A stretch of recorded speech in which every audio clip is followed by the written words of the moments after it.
గుంటూరు తూర్పు నియోజకవర్గ MLA Naseer Ahmed media సమావేశంలో మాట్లాడుతూ పులివెందుల శాసనసభ్యులు జగన్ మాజీ ఎంపీ నందిగం సురేష్ను పరామర్శించేందుకు జైలుకు వచ్చారు. తన అనుచరులతో ప్రకాశం బ్యారేజీ ధ్వంసం చేసే ప్రయత్నం చేసిన వ్యక్తి సురేష్ అని, అందుకే బోట్లతో ఢీకొట్టించి గేటు ధ్వంసం చేశారని అన్నారు.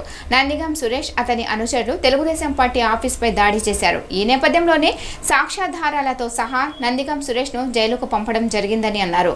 చౌకబారు రాజకీయాలను జగన్ మోహన్ రెడ్డి మానుకోవాలని హెచ్చరించారు.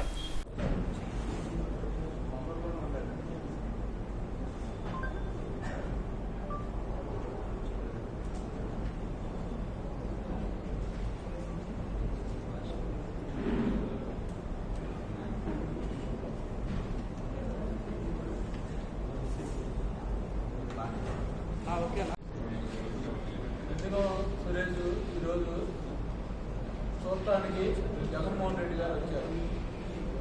అది జనాలు తిట్టుకుంటున్నారు.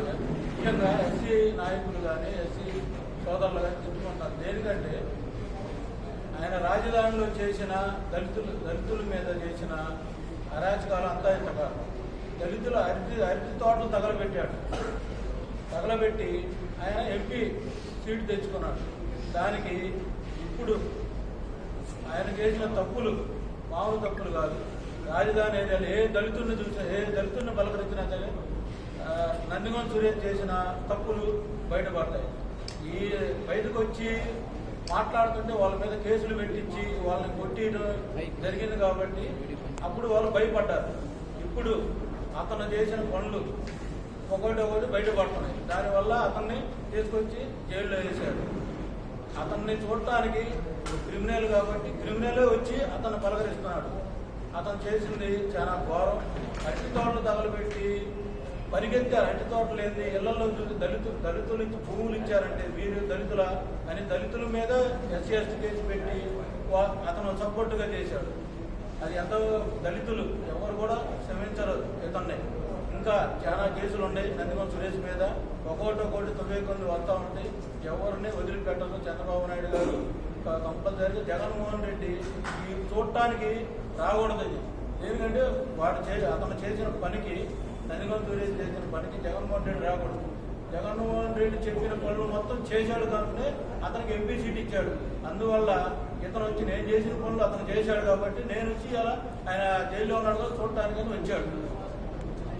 ఎవరు కూడా దళితులు అనేవాడు నందిగం సురేష్ క్షమించడు. ఎవరైతే జగన్మోహన్ రెడ్డి గారు పరామర్శించడానికి వచ్చినటువంటి నందిగం సురేష్ గారు గుంటూరు నగరంలో గుంటూరు తూర్పు నియోజకవర్గానికి సంబంధించినటువంటి ఒక మైనారిటీ యువకుడు తన మాటలను నమ్మి, అతను పిఏకు ఉన్నటువంటి వ్యక్తి మాటలు నమ్మి ఇసుక రీచ్ ఇప్పిస్తానని చెప్పి 25 లక్షల రూపాయలు తీసుకున్నటువంటి పరిస్థితులు. అతను ఆ డబ్బు అడిగితే నిన్ను చంపేస్తామని చెప్పి ఆ రోజు భయపెడితే అతను ఆత్మహత్య చేసుకున్నటువంటి ప్రయత్నం చేసినప్పుడు వారికి అండగా నిలబడి ఆ రోజు ఈ కేసు కూడా రేపో మాకు ఫైల్ చేస్తాం, అతనికి డబ్బులు రావాలా, నందిగం సురేష్ వాళ్ళ అనుచరుల దగ్గర నుండి 25 లక్షల రూపాయలు నౌషాద్ అనే వ్యక్తికి రావాలి. ఆ కేసు కూడా రేపు మేము పోలీస్ స్టేషన్ లో ఎఫ్ఐఆర్ చేయిస్తాం. అతను జైల్లో పెట్టడానికో లేకపోతే ప్రభుత్వం శాశ్వతం కాదని దానికి కారణం ఫ్రస్ట్రేషన్ కనిపిస్తా ఉంది. ఎందుకంటే ప్రభుత్వం ఏ ప్రభుత్వం అయినా, ముఖ్యంగా గతంలో తెలుగుదేశం పార్టీ జరిగినటువంటి విధ్వంసానికి అతని ప్రభుత్వంలో చట్టాన్ని ఏం చేశారో ఒకసారి చెప్పాల్సినటువంటి అవసరం ఉంది. ఈరోజు చట్టపరంగా నందిగం సురేష్ అనే వ్యక్తిని ఎందుకు బంధించారో సాక్ష్యాధారాలతో సహా కోర్టు వారి రిమాండ్ పంపించడం జరిగింది. నందిగం సురేష్ వారి అనుచరులు ఏ విధంగా తెలుగుదేశం పార్టీ కార్యాలయం మీద దాడి చేశారో మనందరికీ కూడా తెలుసు.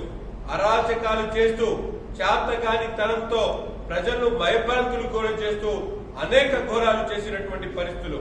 సాక్షాత్తు రాజధాని ప్రాంతంలో కాంట్రాక్టర్లు తీసుకుని వచ్చినటువంటి ఇసుక కాని, కంకర కాని, అలాగే ఐరన్ గాని ఇలా దొంగలించినటువంటి చేతకాని దద్దమ్మ ఈ పార్లమెంట్ సభ్యుడు. ఈరోజు నేను అడుగుతా ఉన్నా, జగన్మోహన్ రెడ్డి గారు రాష్ట్రం విపత్తులో ఉంది. ముఖ్యంగా ఏదైతే విజయవాడ నగరం పూర్తిగా మునిగిపోయి ప్రజలు ఇబ్బందులు పడతా ఉన్నాడు, ఇబ్బందులు పడతా ఉంటే 20 నిమిషాల కోసం వెళ్ళాం. బుడమేరు గేట్లు అన్నావు, బుడమేరు నది అన్నావు, ఎందుకు ఇటువంటి మాటలు మాట్లాడుతా ఉన్నావు అని చెప్పి నేను అడుగుతా ఉన్నా. ఈ రోజు రెడ్ బుక్ గురించి మాట్లాడతాడు. నిజంగా చెప్తా ఉన్నా, మా నాయకుడు పెట్టినటువంటి రెడ్ బుక్ లో ఇటువంటి చరిత్రహీనులందరూ కూడా ఉన్నారు. ఎవరైతే ప్రజల సొమ్మును దోచుకున్నారో, ప్రజలను నట్టెట్ట ముంచేటువంటి కార్యక్రమాలు చేశారో అటువంటి వారి ఎవ్వరిని కూడా వదిలిపెట్టేటువంటి ప్రసక్తే లేదు. ఈ రోజు ఏదైతే ప్రకాశం బ్యారేజీకి సంబంధించినటువంటి గేట్లను ఇరగొట్టేటువంటి ప్రయత్నం చేసినటువంటి నందిగాం సురేష్ అనుచరులు బోట్లు గతంలో చంద్రబాబు నాయుడు గారి ఇంట్లో నీళ్లు ఏదైతే గేట్లు ఇరగొట్టి ఆ నీళ్లను ఇంట్లో ప్రవేశించేటువంటి విధంగా చేసేటువంటి కార్యక్రమం తీసుకున్నటువంటి నందిగాం సురేష్ ఈ రోజు ప్రకాశం బ్యారేజీకి సంబంధించినటువంటి గేట్లకు డ్యామేజ్ చేస్తూ విజయవాడ నగరాన్ని ముంచేసేటువంటి ఒక ప్రయత్నం చేసినటువంటి పరిస్థితులు నిన్న ముఖ్యమంత్రి చంద్రబాబు నాయుడు గారు చెప్పాడు. దీని వెనక ఎటువంటి వారున్నా ఉపేక్షించేది లేదని. తప్పకుండా ప్రజాక్షేత్రంలో ఇటువంటి చౌకబారు కార్యక్రమాలు చేస్తున్నటువంటి జగన్ ఒక సైకో. జగన్ తో పాటు ఈ రోజు పిల్ల సైకోలు ఉన్నటువంటి ఎవరిని కూడా వదిలిపెట్టేటువంటి ప్రసక్తి లేదు. ఈ రోజు ప్రజలను మభ్యపెట్టేటువంటి విధంగా మాట్లాడుతున్నటువంటి ఈ మాజీ ముఖ్యమంత్రి నేను అడుగుతా ఉన్నా, విజయవాడలో ఎక్కడైనా ₹1 సహాయం నీ జేబుల నుంచి చేశావా మాజీ ముఖ్యమంత్రి జగన్మోహన్ రెడ్డి గారని నేను ప్రశ్నిస్తా ఉన్నా. ప్రజల ఆహకారాలు చూడలేదా, వినలేకపోయావు ఎవరికి. అంతేకాకుండా ఈ రోజు ప్రజల పక్షాన ఉన్నటువంటి ప్రభుత్వాన్ని నిలదీసేటువంటి ప్రయత్నం చేస్తా ఉన్నాం. ఇది సమంజసమా అని చెప్పి నేను అడుగుతా ఉన్నా. నీకు ఎక్కడా కూడా ప్రజల్లోకి వెళ్లేటువంటి శక్తి లేక ప్రజలు నిన్ను చీదరించుకొని 164 సీట్లు కూటమికి ఇచ్చినటువంటి పరిస్థితులు. ఈ రోజు ప్రజల్లో ఎక్కడా కూడా నీకు స్పందన లేకపోవడంతో ఎక్కడ దొరికితే సందు అక్కడ దూరి విధ్వంసాన్ని సృష్టించేటువంటి ప్రయత్నం చేస్తా ఉన్నాం. గతంలో తెలుగుదేశం పార్టీ కార్యాలయం మీద దాడి జరిగినప్పుడు ఎందుకు స్పందించలేదో ఒక్కసారి మీరు చెప్పాల్సినటువంటి అవసరం ఉంది. మీ నాయకులు అనేక మంది మా అధ్యక్షుడు ఇంటి మీదకి దాడి చేసేటువంటి ప్రయత్నం చేస్తే ఎందుకు నువ్వు నోరిప్పలేదో ఒక్కసారి ప్రజలకు చెప్పాలి. మీరు చేసినటువంటి విధ్వంసం ఈ రోజు రాష్ట్రంలో ప్రజలందరూ కూడా అటువంటి విధ్వంసాన్ని అరికట్టాలని చెప్పి ముక్త కంఠంతో చెప్తున్నటువంటి పరిస్థితులున్నాయి. ఇప్పటికైనా జగన్మోహన్ రెడ్డి గారు చౌకబారు విమర్శలు మాని ప్రజాహితం కోసం పనిచేస్తున్నటువంటి చంద్రబాబు నాయుడు గారి నాయకత్వాన్ని రాష్ట్రంలో ప్రతి ఒక్కరు కూడా కోరుకుంటున్నటువంటి పరిస్థితులున్నాయి.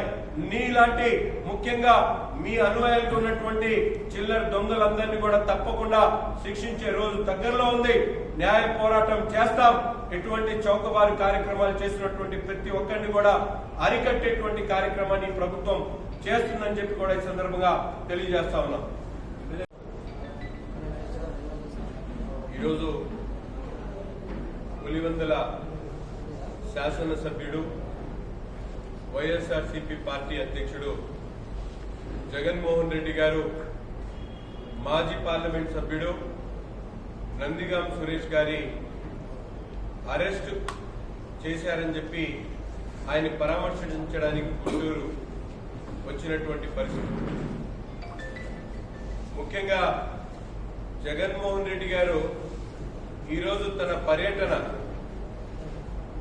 ఏదైతే భారతదేశ సెక్యూరిటీని ముఖ్యంగా ఆంధ్ర రాష్ట్రంలో ప్రకాశం బ్యారేజ్ని కూల్చేసేటువంటి ప్రయత్నం చేసినటువంటి నందిగాం సురేష్ తన అనుచరుల చేత ప్రకాశం బ్యారేజ్లో 3 బోట్లను వదిలేసి అక్కడ ఉన్నటువంటి కౌంటర్ వెయిట్ రాళ్లను పగలగొట్టేటువంటి ప్రయత్నం చేయడం, దాని గురించి ప్రజలకు వివరించకుండా అతనేతో మహాత్ముడు అనేటువంటి విధంగా అతన్ని పరామర్శించడానికి వచ్చినటువంటి జగన్మోహన్ రెడ్డి గారి పరిస్థితి. ముఖ్యంగా ఈరోజు రాష్ట్ర ఖజానాను దివాలా తీసినటువంటి మాజీ ముఖ్యమంత్రి జగన్మోహన్ రెడ్డి గారు, వీరిద్దరి విధానం ఎటువంటి విధానం అంటే ఆవు చేన్ను వేస్తే దూడ గట్టును వేసినటువంటి విధంగా జగన్మోహన్ రెడ్డి గారు ముఖ్యమంత్రిగా ఉన్నప్పుడు రాష్ట్రంలో ఉన్నటువంటి వనరులన్నీ కూడా కొల్లగొట్టినటువంటి పరిస్థితులు రాష్ట్ర ప్రజలందరికీ కూడా తెలుసు. ముఖ్యంగా ఆనాడు మైనింగ్ గాని అలాగే వైన్ గాని అనేక అంశాల్లో జగన్మోహన్ రెడ్డి గారు ఏ విధంగా అయితే రాష్ట్ర ఖజానాలో లూటీ చేశాడో నందిగాం సురేష్ అనే వ్యక్తి కూడా అనేక అరాచకాలు చేసి ముఖ్యంగా రాష్ట్రంలో ఒక పార్లమెంట్ సభ్యుడిగా ఎన్నో ఘోరాలు చేసినటువంటి వ్యక్తి నందిగాం సురేష్ గారు. ముఖ్యంగా ఆనాడు అమరావతి ప్రాంతంలో ఏదైతే చెరుకు తోటలను కాల్చివేసేటువంటి కార్యక్రమం దగ్గర నుండి చంద్రబాబు నాయుడు గారి పర్యటనలో ఆయన మీద రాళ్లేసినటువంటి ఘటన దగ్గర నుండి అంతేకాకుండా ముఖ్యంగా రాష్ట్ర పార్టీ కార్యాలయం మీద తెలుగుదేశం పార్టీ కార్యాలయం మీద దాడి చేసి ఈ రోజు వరకు జగన్మోహన్ రెడ్డి గారు దాని గురించి ప్రజలకు ఎందుకు సమాధానం చెప్పలేదో ఒక్కసారి వివరించాల్సినటువంటి అవసరం ఉంది.